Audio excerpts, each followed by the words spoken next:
Gall yr arfer nesaf hwn y byddwn yn ei wneud. Gallen ni wneud y gyda'n gilydd am 2 munud yn unig. Gallai fod yn sail i efallai ymarfer 5 munud neu beth bynnag sy'n addas ar gyfer eich bywyd eich hun.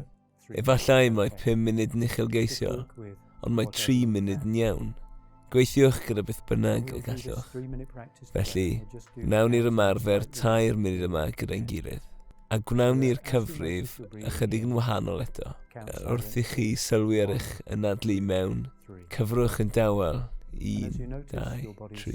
Ac wrth i chi sylwi eich corff yn newid i ynadlu allan i gyfrif yn ôl o 5. Felly 5, 4, 3, 2, 1. A daliwch ati i fynd rownd a rownd y ddolen honno. Hwna i eich atgoffa yn achlysurol mai dyma beth dyn ni'n wneud. Felly eto, os ydych chi'n eistedd yn gyffyrddus, gadewch eich llygad gau, a dewch o hyd i le arnoch eich hun, lle gallwch chi sylwi yn haws y symudiadau hyn o anadlu mewn ac anadlu allan, ac yna, ar yr anadl nesaf, dechreuwch y cyfri distaw hwnnw. 1, 2, 3, a chyfri nôl, 5, 4, 3, 2, 1. Wrth i chi anadlu allan, bydda fi'n rhoi gwybod i chi pan fydd y 3 munud i fyny.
Felly, does dim ots o gwbl os byddwch chi'n colli eich gallu i ganolbwyntio.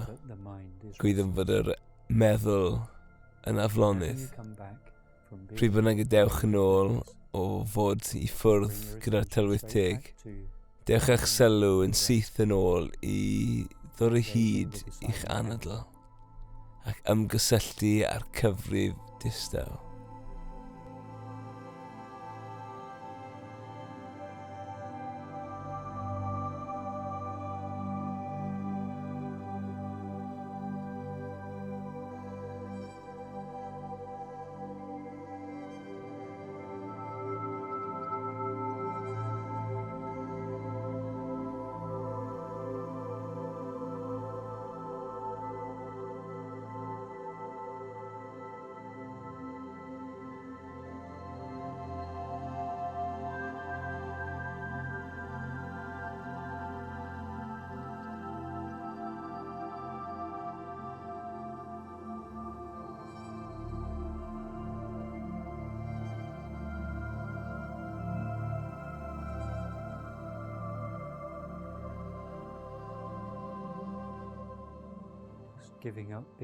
Jyst rowch y gorau i fod a diddordeb mewn unrhyw beth arall, heblaw bod yn ymwybodol yn y foment o anadlu i mewn ac allan, ac yn cyfateb i gyflymder y cyfrif gyda hyd pob anadl.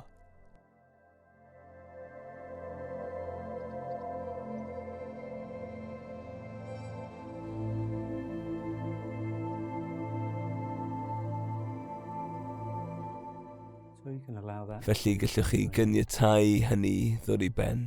Felly mae'r myfyrdod olaf hwnnw yn enwedig yn addas i fod ychydig yn hirach.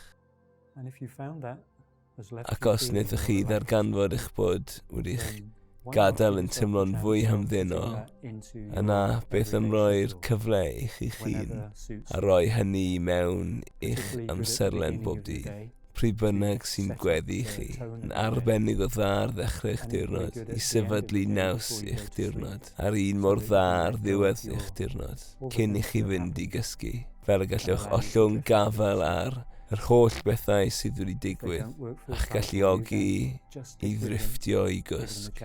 Os nad ydyn nhw'n gweithio tro cyntaf i chi, yna daliwch ati gyda nhw, a gobeithio gnewch chi ffindio eu bod nhw'n ddefnyddiol iawn i chi. A dymunaf i chi gyd pob lwc gyda nhw.